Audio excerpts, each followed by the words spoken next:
लाल तिखट तुमच्या आवडीप्रमाणे, तिखट हवं असेल तर तिखट, पण टोमॅटो चटणीला थोडंसं जास्तच टाकायचं कारण ते आंबट असतं, त्याच्यामुळे थोडं जास्त टाकते मी. गरम मसाला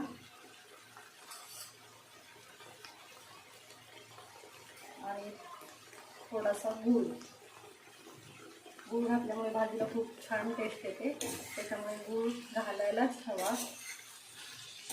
आता हे छान परतून घेते.